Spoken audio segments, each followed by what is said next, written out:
तो दरवाजा बंद करून टाका.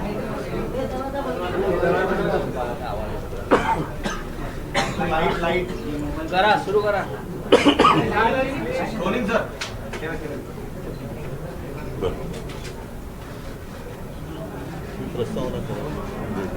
प्रस्तावना. बरं ठीक आहे, चला. राजीनामाच झालाय ना.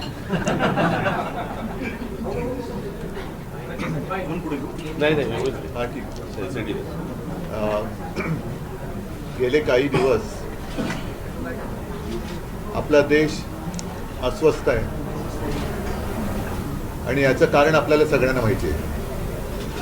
मला पहिल्या प्रथम अभिजित दिपके आणि या देशातल्या सर्व तरुणांचं आणि साहजिकच आहे त्यांना न घाबरता समर्थन देणाऱ्या त्यांच्या पालकांचं अभिनंदन करायचं आहे.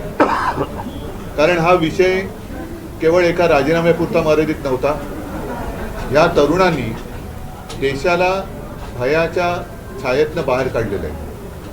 गेले 12 वर्ष जवळपास रोज काही ना काहीतरी दबाव देशाच्या जनतेवरती सरकारकडनं टाकला जात होता. मग ते नोटबंदी असेल, इतर काही गोष्टी असतील आणि जणू काही या देशामध्ये आता लोक शिल्लक राहिलेलीच नाही आहेत, ती सगळी झुरळं आहेत, याप्रमाणे हे सत्ताधारी वागत होते. आज मला तो एक डायलॉग आठवला. तो पिक्चरमधला कुठला होता ना, एक मच्छर साला आदमी को, यशवंत सिनेमाचा. तसं एका झुरळाने हुकुमशहाला झुकवलेलं आहे. आणि ज्या तरुणांना झुरळ म्हटलं त्यांनी सुद्धा लक्षात ठेवलं पाहिजे की आपण केवळ खुर्चीत बसलाय म्हणून डोक्यात माज गेला असं वागू नका. देशातली युवा शक्ती ही जर का एकत्र आली तर काय करू शकते त्याची झलक आहे. मी आपल्यासमोर किंवा आम्ही सगळे आपल्यासमोर येण्यापूर्वी अभिजित दिपकेचं एक ट्विट पाहिलं आणि त्यांनी सांगितलं की आंदोलन अजूनही आम्ही मागे घेतलेलं नाही, कारण अजून 2 मागण्या त्यांच्या बाकी आहेत. महत्त्वाची मागणी होती ती धर्मेंद्र प्रधान यांच्या राजीनाम्याची. आता त्यांनी राजीनामा दिलाय का त्यांचा खातेबदल केलाय याच्यावरती अजून काही स्पष्टता नाही, पण त्यांनी राजीनाम्याचं पत्र हे सर्व माध्यमांसमोर दिलेलं आहे. आता हे झाल्यानंतर याविषयी जे प्रश्न निर्माण झालेले आहेत त्याचं पुढे काय होणार.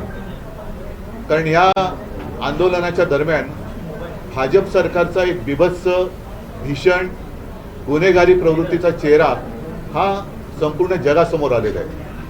ज्या पद्धतीने तरुणांवरती लाठ्या चालवल्या गेल्या, ज्या पद्धतीने तिथे आलेल्या युवतींवरती हात उचलला गेला. आम्ही जेव्हा गेलो होतो तेव्हा एक ती युवती अत्यंत व्यथित होऊन व्याकुळ होऊन सांगत होती तिच्या कपड्यांना सुद्धा हात घातला गेला. आता या पोलिसांवरती कोण गुन्हे दाखल करणार. आणि साध्या वेशामधले जे गुंड हे तिकडे घुसवले गेले होते, यांना शोधून त्यांच्यावरती कारवाई करणार की नाही. आणि एकूणच या विद्यार्थ्यांवरती जर कुठेही जर गुन्हे दाखल केले गेले असतील तर हे मागे घेणार आहेत की नाही हे आता अमित शहानी सांगितलं पाहिजे. कारण या पोलिसांवरती ज्यांनी दंडुकेशाही केली, या तरुणांवरती लाठ्याकाठ्या चालवल्या, त्यांच्यावरती जर का कारवाई होणार नसेल तर मग कदाचित ही तरुणाई आता धर्मेंद्र प्रधानांकडनं अमित शहांकडे त्यांचा मोर्चा वळवल्याशिवाय राहणार नाही. असो, मला असं वाटतं की या तरुणांना खास धन्यवाद दिले पाहिजेत. याचं कारण असं, परत एकदा सांगतो की या देशामध्ये जणू काही आता लोक राहतच नाहीत, ही सगळी झुरळं आहेत. आपण काही केलं, कशी मस्ती दाखवली तरी हे चालून घेतली जाते हा जो काही एक समज किंवा हा जो एक भ्रम भारतीय जनता पक्षाने त्याच्या मस्तवाल सत्ताधाऱ्यांनी निर्माण केला होता, ते चित्र यांनी भुईसपाट करून टाकलेलं आहे. म्हणून यांना मी पुन्हा एकदा धन्यवाद देतो की या देशामध्ये आधुनिक क्रांतीची ठिणगी विझलेली नाही. आधुनिक क्रांतिकारक जन्माला येऊ शकतात, त्याची एक चुणूक या निमित्ताने संपूर्ण जगाला आपल्या देशातल्या तरुणांनी राखून दिलेली आहे. उद्याचा मार्च आहे हा नक्की होणार आहे, कारण हे एक महत्त्वाचं पाऊल आहे. अनेक वर्षानंतर लोक आपल्या भावना व्यक्त करायला लागलेले आहेत आणि मी तमाम जनतेला आवाहन करतो, जसं काल सुद्धा आपण पाहिलं असाल की आम्ही असा विचार केला होता की उद्या जर का आम्ही मोर्चा काढतोय तर कालचा कार्यक्रम कशाला करायचा, पण हे जाहीर झाल्याबरोबर आदित्यला काय, अमितला काय, असंख्य लोकांनी संदेश पाठवले आणि सांगितले की नाही आम्ही उद्या पण येणार आणि रविवारी पण येणार. आता तर धर्मेंद्र प्रधान यांचा राजीनामा झालेला आहे, त्याच्यामुळे ही युवा शक्तीची ताकद ही मोठ्या प्रमाणावरती उद्या मुंबईतून तमाम जनतेला किंवा तमाम दुनियेला आपण दाखवली पाहिजे. म्हणून उद्याचा जो काही मोर्चा आहे त्या मोर्चाच्या ऐवजी आपण काय नेमकं करतो ते राज सांगेल, पण उद्याचा कार्यक्रम हा असाच राहील जसा पहिला ठरवला होता तसा. तिकडे जमू, पुढचं राज सांगेलच, पण या पुढच्या आंदोलनाची दिशा मी अभिजितला सांगणार आहे, कारण त्याच्याबरोबर मी फोन करण्याचा प्रयत्न करतोय. कदाचित तिथलं नेटवर्क जाम झालं असू शकेल, तिथे जामर लावले. त्याच्यानंतर त्यांच्याशी बोलून अभिजित आणि त्याचे सहकारी काय ठरवतील त्याच्याप्रमाणे सगळेजण पुढे जातील. उद्या शिवाजी पार्क मैदानामध्ये वीर सावरकर मार्गावरती तिथेच व्यासपीठ असेल. उद्या तिथून सिद्धिविनायकला जे जाणार होतो तर तिथेच असेल आणि तिथेच सगळेजण जमतील आणि तिथेच खरं तर हा या तरुणाईचा हा विजय आहे, खूप मोठा विजय आहे. याचं जर एका वाक्याचं वर्णन करायचं झालं तर या जेनझीनी सरकारच्या झिंज्या उपटलेल्या आहेत आणि त्यांना जमिनीवरती पूर्णपणे आणलेलं आहे. हा मला असं वाटतं खूप मोठा विजय या तरुणांचा आहे. त्याच्यामध्ये दिपकेंचा त्याच्यामध्ये खूप मोठा वाटा आहे आणि जे आज राजीनामा कधी कुठच्याही गोष्टीला मस्तवालपणे उत्तर देणारं जे सरकार आहे त्या सरकारला माघार घ्यावी लागली एवढ्या मोठ्या प्रमाणावरती. एवढं मोठं आंदोलन आज देशभर उभं राहिलं आहे आणि त्याचा जल्लोष मला असं वाटतं होणं गरजेचं आहे आणि त्याच्यासाठी म्हणून उद्या सगळेजण शिवाजी पार्कला तिथे जमतील. आतापर्यंत जो रोष होता तो केवळ धर्मेंद्र प्रधान यांच्यावर नव्हता, तर आता रोष जो आहे तो पंतप्रधान यांच्यापर्यंत गेला. मी कालच म्हटलं होतं की हा जो राग आहे आता हा प्रधानांवरून पंतप्रधानांवरती गेलेला आहे. आणि एक गोष्ट तुम्हाला सांगतो की याच्या पुढचे जे काही निर्णय आहेत हे मला असं वाटतं अभिजित दिपके हे जे घेतील त्याला आमचा पूर्णपणे पाठिंबा असेल. त्यांनी ह्या गोष्टी सुरू केलेल्या आहेत, निर्णय त्यांनीच घ्यायचा आहे आणि ते ज्या प्रकारचे निर्णय घेतील त्याला मला असं वाटतं देशातला तरुण पाठिंबा देईल. साहेब, ही घटना राजीनाम्याचं पत्र दिल्यानंतर देवेंद्र फडणवीसांना अमित शहानी दिल्लीत बोलवून घेतलेलं आहे. कदाचित महाराष्ट्रामधून पुढचा शिक्षण मंत्री असण्याची शक्यता वर्तवली जाते, तर याच्यावर तातडीने बोलवून घेतलं. तुम्हाला काय वाटतं? तुम्हाला जेवढी बातमी कळली तेवढीच आम्हाला कळली, ह्याच्या पलीकडे आम्हाला काहीच नाही.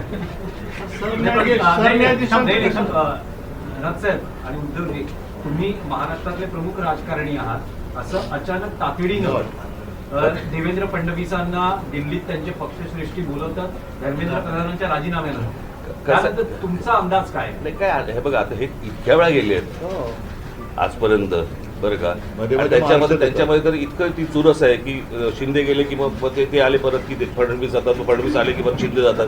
त्याच्यामुळे हे खूपदा झालेलं आहे. आत्ताच्या सिच्युएशनमध्ये हे का गेलेत हे मला असं वाटतं त्यांनी सांगितल्याशिवाय आपल्याला कळणार नाही किंवा तिकडे काय वरती निर्णय झाल्याशिवाय आपल्याला आत्ता काही कळणार नाही. कारण जशी तुम्ही आत्ता बातमी ऐकली तशी आम्ही पण आत्ताच ऐकलेली आहे. त्याच्यामुळे आत्ता याच्यावरती आत्ता या क्षणाला काय बोलण्यासारखं नाही. मन की बात होणार असं काहीतरी म्हटलं जातं, मन की बात होणार असं म्हटलं जातं. बरं चला. सरन्यायाधीशांचा कशा प्रकारे आभार मानून, कारण त्यांच्या जे सरन्यायाधीशांच्या बोलण्यावरून हे सगळं उभं राहिलं. त्यांचे नाही, सोनम वांगचूक यांना धन्यवाद आम्ही दिलेच आहेत, कारण मधल्या काळामध्ये ते स्वतः येऊन मला भेटूनही गेले होते. त्यांना तिथून त्यांचं अपहरण करण्याच्या 1-2 दिवस आधी मी त्यांच्याशी फोनवरून बोललो सुद्धा होतो. मी स्वतः त्यांना विनंती केली होती, पण सोनम वांगचूक त्यांच्या उपोषणावरती ठाम होते. 26 दिवस एका विषयासाठी उपोषण करणे ही साधी गोष्ट नाही आहे आणि ज्यांनी या युवकांच्या पाठी आपली शक्ती उभी केली त्या सगळ्यांना मी धन्यवाद देतो. आणि एक गोष्ट नक्की की आता यापुढे या देशात आपण हुकुमशाही करू शकत नाही, आणू शकत नाही, हे ह्या एका घटनेने अधोरेखित झालेलं आहे. ज्या वेळेला हुकुमशाही करण्याचा प्रयत्न करेल त्यावेळेला हे तरुण त्याला चिरडून टाकल्याशिवाय राहणार नाही. उद्याच्या आंदोलनात इतर पक्ष सामील होतील. उद्या जो आम्ही सगळेजण तिथे आहेत ते ह्या संपूर्ण तरुणांचं खऱ्या अर्थाने अभिनंदन करण्यासाठी म्हणून तो तिथे जल्लोष होईल. सर, पक्षाचे कार्यकर्ते देखील पत्रामध्ये त्यांनी उल्लेख केला आहे की मी कधी असा विचार केला होता की मुलांचं भविष्य खराब व्हावं, जे माफी आहेत त्यांच्या हातून तर कधीच मी विचार केला होता की मुलांचं भविष्य खराब व्हावं. प्रधान यांनी राजीनामा पत्र ते मी तुम्हाला एक देताना गोष्ट सांगतो, कदाचित तुम्हाला माहिती असेल, याच्या अगोदर ज्या वेळेला भारतीय जनता पक्ष ज्याला विरोधी पक्षामध्ये होतं, रेल्वे अपघात झाल्यावरती ते रेल्वे मंत्र्याचा राजीनामा मागायचे की नाही? रेल्वे मंत्री बसला असायचा का ड्रायव्हिंग सीटवर? बरोबर की नाही? एक ड्रायव्हर असायचा ज्याच्या काहीतरी चुकीच्या गोष्टीमुळे रेल्वे अपघात व्हायचा आणि हे राजीनामा मागायचा रेल्वे मंत्र्याचा ना. त्याच्यामुळे त्यांच्या मनात काय आहे, ते शिक्षण मंत्री असताना किती वेळा नीटचा पेपर फुटला ह्याला काही महत्व आहे की नाही? की पहिल्यांदा घडलेली गोष्ट नाही आणि 21 मुलं आत्महत्या करतात. त्याचं पाप त्यांच्या डोक्यावर आहे. आज मी ज्या वेळेला तुम्हाला आठवत असेल, मला 16-17ची गोष्ट असेल ना, मी नरेंद्र मोदींशी मी फोनवरती बोललो होतो आणि फोनवरती बोलून मला असं वाटतं त्यावेळेला पण प्रेस घेतली होती. त्यावेळेला मी सांगितलं होतं की मोदींना पण हे सांगितलं होतं, आज शेतकरी आत्महत्या करतायत, उद्या या पेपर फुटीमुळे विद्यार्थी आत्महत्या करतील. हे मी 2017-18ला बोललो होतो त्यावेळेला. आणि आज तीच परिस्थिती झालेली आहे. मला असं वाटतं या सगळ्या गोष्टींची जबाबदारी आता ऑस्ट्रेलियाच्या शिक्षण मंत्र्यांनी राजीनामा दिला, बरोबर आहे, त्यांच्या अधिपत्याखाली खाली असलेल्या कोणाची तरी त्यांच्याकडनं काहीतरी गुन्हा घडलाय, परंतु जबाबदारी म्हणून त्यांनी शिक्षण मंत्र्यांनी राजीनामा दिलाय. त्यांनी तेव्हाच द्यायला पाहिजे होता, इतका वेळ लावायची गरजच नव्हती. हे प्रकरण इतकं ताणलंच नसतं गेलं खरं तर. पण आम्हाला कोण काय करणार हे जे आहे हे या सर्व तरुणांनी सगळ्यांना रस्त्यावरती आणले. त्यात एक असं आहे की नरेंद्र मोदी ज्या समाज माध्यमांचा वापर करून नाही, 2014 दिनेश. सत्तेत आले, त्याच्यावरती त्याचंच माझं व्यंगचित्र होतं ना, परतीचा पाऊस. एकच नाही, पण सेकंड, यावेळेस इंस्टाग्राम सगळ्यात जास्त चर्चेत आहे. अहो, ही या एक मुलांना मिनिट, हे इंस्टाग्रामवरनच मी काही प्रश्न हे मुद्दामून लिहून घेतले. हे आता शिक्षण मंत्री त्यांची जबाबदारी टाळण्याचा प्रयत्न करत होते. आता हे प्रश्न हे देशाच्या गृहमंत्र्यांना विचारले पाहिजेत, कारण दिल्लीचे पोलीस हे त्यांच्या ताब्यात आहेत, केंद्राच्या. म्हणून एक इंस्टाग्रामवरती मुलांनीच विचारलेले प्रश्न आहेत की पाण्याचे फवारे का वापरण्यात आले नाहीत दिल्लीमध्ये, खिळ्या असलेल्या लाठ्या का वापरण्यात आल्या, त्याच्यानंतर पेलेट गननी म्हणजे गोळीबार करण्याचा आदेश कोणी दिला, तरुण महिलांवरती पुरुष पोलिसांकडून मारहाण करण्यात येईल इतका बळाचा वापर का करण्यात आला, पोलिसांसोबत नागरी वेशातील काही पुरुष विद्यार्थ्यांना दंडुक्याने का मारत होते, बहुतेक पोलीस अधिकारी नावाच्या पट्ट्या का परिधान केलेल्या नव्हत्या, एका महिलेला मारहाण करताना दिसलेल्या वरिष्ठ पोलीस अधिकाऱ्यावर कोणती कारवाई करण्यात आलेली आहे, त्या दिवशी किती धुरांचे गोळे डागण्यात आले, हे त्याच्यानंतर ते काय करंट त्याचं काय असतं, नाही ते दंडुके असतात ना ते. म्हणजे हे याचे प्रश्न याची उत्तर आता अमित शहानी दिली पाहिजेत. बॅरिकेडना करंट लावले, बॅरिकेडना करंट लावले होते. आज सुद्धा तिकडे नागपूरमध्ये आमच्या एका युवती सेनेच्या कार्यकर्त्याला काल एवढ्या वाईट पद्धतीने मारहाण केले आणि तिथल्या पोलीस राजनीस तो विषय घेतला होता. तिथल्या पोलीस आयुक्तांचे संघाबरोबरचे संबंध आहेत. म्हणजे हे सगळे जे आहे आता हे टिकणार नाही. हा विषय आता ही लोक ही तरुण ऐकणार नाहीत. पण ह्या प्रश्नाची उत्तरं आता देशाच्या गृहमंत्र्यांनी दिली पाहिजेत. तुम्ही काल जे मी म्हटलं ना की विद्यार्थ्यांना शिक्षकांनी हात लावू नये, मारू नये, जर मारलं, हात लावला तर त्याच्यावरती शिक्षकावरती कारवाई होते. मग पोलिसांवरती का नाही? मग दिल्लीच्या पोलिसांवरती का नाही? खिळे लावलेले दंडुके घेऊन तुम्ही जर मारणार असाल मुलांना, वाटेल ते बाहेरची माणसं आणून तुम्ही जर समजा त्यांना बडवणार असाल, त्या पोलिसांपेक्षा हे आदेश कोणी दिले, हे असं करा म्हणून कोणी सांगितलं? जर शिक्षकांवरती कारवाईची जर समजा कायदा असेल तर अशा प्रकारे बरं त्यांनी काय केलं होतं पोरांनी? की तुम्ही इतकं मारलं, आता तर काहीतरी म्हणे जेवण बंद करून टाकलं होतं, इथपर्यंत गेलात तुम्ही. उद्धवजी पंतप्रधान आता इंस्टाग्रामवर जास्त लक्ष देत आहेत. सगळे मंत्र्यांना सांगितलं आहे की तुम्ही नाही, मला असं वाटतं, ऐका एक गोष्ट अशी आहे की स्वतःचं घरदार सोडून दुनियादारी करणाऱ्यांनी मरे घरी पण लक्ष देण्याची गरज आहे. स्वतःची घरं पण त्यांनी सांभाळण्याची गरज आहे. जाऊ दे, पुढचं मला काय बोलण्याची आवश्यकता नाही. इतर ज्या दोन मागण्या आता तुम्ही आता म्हणालात नाही, या त्यांनी केलेल्या आहेत आणि त्यांच्यासोबत आम्ही आहोत. दिल्लीला देखील गुन्हे दाखल झाले, तसेच मुंबईला देखील गुन्हे झाले. साहेब तुम्ही पण ते मला असं वाटतं मी तरी ते एखादा कुठच्या तरी एक गोष्ट झाली. परंतु मी तुम्हाला एक गोष्ट सांगेन, मुंबई पोलीस आणि महाराष्ट्र पोलिसांचे मी आभार मानेन की त्यांनी उत्तम पद्धतीने संपूर्ण सिच्युएशन परिस्थिती हाताळलेली आहे. अशी कुठचीही परिस्थिती महाराष्ट्रामध्ये आज मुंबईत होत आहे, पुण्यामध्ये होत आहे किंवा इतरत्र कुठेही असा महाराष्ट्र पोलीस किंवा मुंबई पोलिसांकडनं गोष्ट झालेली नाही. मी खास करून त्यांचं अभिनंदन करेन की त्यांनी उत्तम प्रकारे त्यांची जबाबदारी पार पाडली. उद्धवजी, राहुल गांधींनी सुद्धा पंतप्रधानांच्या घरासमोर आंदोलन केलं होतं, तर त्यांच्याशी याच्यानंतर आज काय झालं, त्याच्यानंतर पूर्ण काही बोलणं झालं? नाही, थांबा ना, आता एवढा मोठा विषय चल. चल, धन्यवाद. त्या पोलिसांवर कारवाई का होत नाही असा प्रश्न राज ठाकरे यांनी उपस्थित केलेला आहे. तसंच केंद्रीय गृहमंत्र्यांकडे ठाकरे बंधूंनी त्यांचा मोर्चा वळवला. आदेश देणाऱ्यांवर कारवाई व्हावी अशी मागणी ही राज ठाकरे यांनी केली आहे. तर उद्या मोर्चा होणार आहे, मात्र हा मोर्चा अभिजित दिपके आणि विद्यार्थी आंदोलकांचं अभिनंदन करण्यासाठी होईल अशी माहिती ठाकरे बंधूंनी दिलेली आहे. राज ठाकरे आणि उद्धव ठाकरे यांनी दोघांनी संयुक्त पत्रकार परिषद घेत पुढच्या आंदोलनाबाबत आणि त्याचबरोबर उद्याच्या मोर्चाबाबत आपली भूमिका स्पष्ट केलेली आहे. महाराष्ट्र पोलिसांनी जबाबदारी पार पाडली याबद्दल अभिनंदन केलेले आहे. दिल्लीच्या पोलिसांवर मात्र कारवाई का होत नाही असाही प्रश्न राज ठाकरेंनी उपस्थित केलेला आहे. दुनियादारी करणाऱ्यांनी स्वतःच्या घरातही लक्ष द्यावं असं उद्धव ठाकरेंनी म्हटलेलं आहे.